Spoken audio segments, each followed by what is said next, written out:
Hey guys, here we are in Voorthuizen. Probably pronounced that wrong, but it is the Netherlands. It's early on Friday morning, the 22nd. Got up early at 3 a.m. Tried to get back into my routine. It's important that I do that for myself personally, and for my physique, obviously. Get back to normal as quick as possible. So yes, it was a 42-hour flight or journey, door to door. It was okay because I was well prepared. A lot of things went wrong, but you've got to be prepared for things to go wrong. And if you're prepared, it's not an issue. So, in other words, get your shit together beforehand. So, what had happened 3 times leading up to this journey, Qantas had changed my flights 3 times. So pretty much it flip-flop between British Airways and Qantas on how I was going to get to Amsterdam. So eventually what had happened was I flew Canberra-Sydney, Qantas, Sydney-Darwin, Qantas, jumped back on the same plane, Darwin-Heathrow, Qantas, and then Heathrow-Amsterdam, British Airways. But what Qantas had done was they'd gave me a 5-minute transition time between flights at Heathrow. So when I landed, my plane to Amsterdam was taking off 5 minutes later, which wasn't going to happen. So I was a bit in the dark. Qantas said, we'll update you on that, but I had no visibility of that because when they changed it, I was on board the Darwin to Heathrow leg of the flight with no internet, no Wi-Fi in Qantas. So that was an 18-hour flight. So when I jumped off, I was relieved to see that Qantas had changed my connecting flight to 11:45 departure out of Heathrow into Amsterdam. So that was good. And I knew that was going to happen. I knew they were going to fix that up anyway, so there was no stress. If you know the processes, it's okay. I knew they were going to fix it. And, the only thing I had concerns about was my bag actually turning up on the flight I turned up on in Amsterdam, and it did. It was one of the first ones out, so that was fantastic. And everything was intact, nothing was broken, etc., which is a bonus as well. So I started in Canberra. I left home at 9 a.m. to the airport. The first flight from Canberra to Sydney was 11:40 a.m. They advised you to get there 2 hours early, so by the time I checked in and etc., got up to Sydney, sat in transit for a while, changed some money, got some euro and US dollars, did that in advance. And then sat in transit till 3:45 p.m. Jumped on the plane that went to Darwin. It landed in Darwin around 9 o'clock local Darwin time p.m. Sat there for an hour or two, and then jumped on the flight to London, which left about 11 p.m. local Darwin time. This is on Wednesday night. So by the time I jumped on that plane, I'd already been on the go for 14 hours, and I hadn't even left Australia. So it was the start of a long journey, and then I jumped on the plane to Heathrow, and that was 18 hours, and that landed around 6:45 a.m. local time on Thursday morning. And then, like I said, the next one was 11:45 a.m. local time in Heathrow over to Amsterdam. So I had about a 5-hour wait. By the time you get off and you got to board again, it's not 5 hours. It becomes 3 or whatever. The transition points there. And then I got to Amsterdam at about, that was late, of course. So as we were taxiing out of the tarmac, the captain of the plane from Heathrow to the British Airways flight, Heathrow to Amsterdam, goes, well, they're doing some road works on the runway in Amsterdam at the airport. It's Schiphol there, so we're going to have to sit out here on the tarmac at London for an extra half an hour before we take off. So that was really good. So because I was water loading, I said to the dude, man, I'm going to go to the bathroom right now before we take off because I ain't going to make it if we don't. He goes, no problem. So got to Amsterdam, jumped off, found the Avis hire car place, which was like a 20-kilometre walk from where I got off the plane. Got my steps in. Saw the dude there. He goes, "Oh, go up to Avis," and that was another 400-kilometre walk to the Avis pickup area at Schiphol Airport there in Amsterdam. But once again, good cardio. So then I had to drive out to Voorthuizen. Usually about a 45-minute drive, but there was heaps of traffic and whatever, so it turned into an hour and 10. And I got out here to Voorthuizen probably, I think it was around 5 o'clock local time PM. So by the time I got checked in and got to my little chalet cabin here, which you can see, which is really cool, and thank you to Sandra Vanderkamp from IMBA Netherlands for organising this for me. It's amazing, love it. Stayed here first time a few years back when I came into the inaugural IMBA Dutch Championships, but great, awesome. You see a little kitchen behind me. It's got all the cooking facilities. Amazing. So got in here about 5 o'clock PM local time on Thursday the 21st. So it ended up being like 42 hours door to door. But like I said, you've got to be prepared. And I knew this is the longest trip I've ever done door to door. The previous one was about 36 hours. So this was it was okay because I was prepared. And you've got to be prepared. So how do you prepare for a trip like that? That's horrendous. Obviously, the first thing's the food. What do?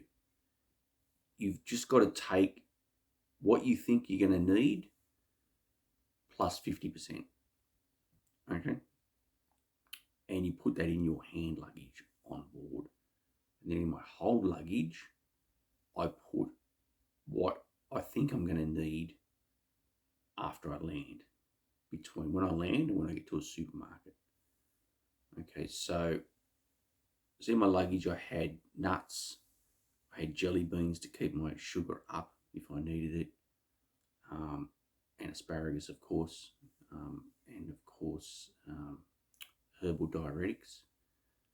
And I had my 2-litre water bottle as well, which was empty when I went through security, but the crew on board were very kind to fill up my 2-litre water bottle. So I'd estimate on that 40-hour door-to-door journey, I drank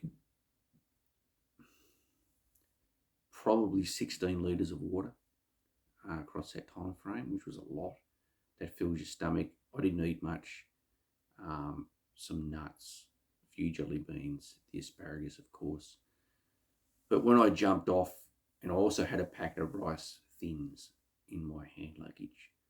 So I knew I'd need this when I got off the plane. So when I got off the plane in Amsterdam and jumped in the hire car, I ate the whole packet driving out to Voorthuizen. Rice cake crumbs all over the car, the hire car. Nice new Volkswagen. It's destroyed already, but you get that. That's what you pay for. So that was good. And then got to my little chalet here in Voorthuizen, and hiring a car is the best thing ever. If you're traveling overseas, there are some places I draw the line at driving in, and India is one of them. I never drove in India, and I never intended to. And when I got there in 2019 into Bangalore, that was justified, that decision. There's no way I'm driving in India. I've driven in Greece before. I haven't driven in the Netherlands, but it was fine. You know what? The names are in Dutch. However, the road names, you just follow the numbers. The freeways, A31, A1, and it talks to you in English anyway in your native language when you use Google Maps. So Google Maps is fantastic. So that's not an issue. Now where we're staying here is a little bit off the beaten track. So it's good to have a car to go to the gym, to go to registration for the show, to go to the tanning for the show, to go to the actual show itself. I went down to the supermarket yesterday, and when I got in last night, and bought myself my supplies to make my carb up meal for the next couple of days, which is rice cooked in coconut cream, then cooked in Coca-Cola, believe it or not, with some cranberries thrown in. Now that carbs me up nicely, fills me out, sucks the waste in a little. And most importantly, it makes my stomach very settled. It feels good. It feels great. It's not bloated. It feels really good. And I want to thank my good friend Hannah Nova for that one. She educated me on that many, many years ago, and we've both used it ever since. So thank you. And I'll see Hannah tomorrow on the 23rd. She's coming. She's driving in from Czech Republic, from Prague. She's going to come over and support me at the show. So I'm happy to see her. My old partner in crime, my old mixed pairs partner. Anyway, so here representing INBA Australia, and I'm also here with Svetlana Joyner, also from INBA Australia. So Svetlana and I will both be on stage tomorrow at the INBA Netherlands Dutch Championships. And Svetlana is going to be doing women's bodybuilding. And she's also going to be doing mixed pairs with me. Okay, so we're going to do that together. Now, Svetlana is a figure and physique pro, so she was unable to enter those categories in the amateur divisions. So she entered amateur women's bodybuilding, which she's an amateur at and she can do. I'm in a similar situation. I'm a bodybuilding pro, so I can't enter the bodybuilding categories with INBA, PNBA at an amateur show such as this. However, I did enter men's classic physique, open, short, so short guys like me, and masters, so that as well. And I've also entered the ink tattoo, which everyone knows is my favourite. And of course, I'm on stage with Svetlana in the mixed pairs category. I like doing mixed pairs all around the world. I did it at the INBA Africa Championships on the 19th of March here over there in Cape Town. We took first place there with a local girl, Busi. I'd never met her before, so we just made up the routine 20 minutes before we went on stage. Worked a treat. Still won the gold medal. That was great. Okay, Svetlana and I will practice our routine, sometime today, I guess. And so what's on for today? Today's Friday, so we've got registration this afternoon between 5 and 8 p.m. at the venue, which is cool. I've got my base tan stuck right in the middle of that at the venue, which is awesome. So I'll get that done there as well. And then, so pretty much today I'll carb up more. I'm going to keep drinking water because I've still got a bit to flush out. And so I'll keep doing that. And tomorrow's show day. So we turn up tomorrow, get there early, got my final coat of tan from Pro Tan early in the morning. And then the show kicks off, I think, around 9 or 10 a.m. I did check that. It'd be a good show, it'd be cool. And then after that, I leave Vorthusen on the Sunday, which is the next day, and I'm going to drive straight to Germany. So that'll be cool. I want to check out Germany, maybe Dusseldorf, just down the west part there, the closest part. Probably through Dusseldorf, and then through Luxembourg, and then up to Belgium. I'll probably head up to Brussels. And then I want to get back to the Netherlands a little early and have a look at Rotterdam and a few other places. I need to be back. Well, I need to jump on a plane in Amsterdam on Wednesday the 27th. It's around the middle of the day sometime. But I need to get a PCR test to fly to the US. So I need to get that the day before, so 26th Tuesday. So I'll get that somewhere. I don't know, probably in the Netherlands somewhere, Rotterdam or somewhere. And I want to stay overnight in Amsterdam before I fly out, so nice and close to the airport. And then fly to the US. And then the following weekend, so the 30th of April, is the INBA PNBA Pro-Am Legends Classic International Show, which is run by Mr. Philip Ricardo Jr. himself. So it's going to be a cool show. Can't wait. However, we're in the Netherlands. We're excited. It's reminding me of home. It's freezing. It's very similar to home. And actually, it's going to be colder later in the week.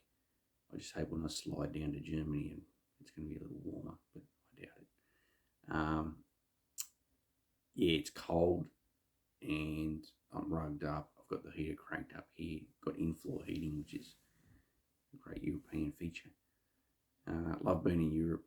it's so good. Can't wait to catch up with all my friends today from all over Europe, and especially IMBA Netherlands President Sandra van der Kamp and Imro. Can't wait to see my good friend Imro there.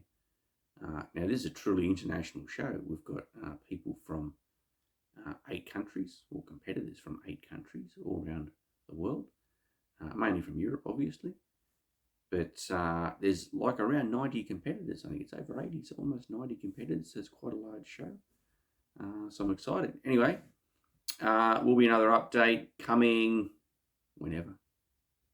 Maybe after the show. Bit of a wrap up. All right, signing out.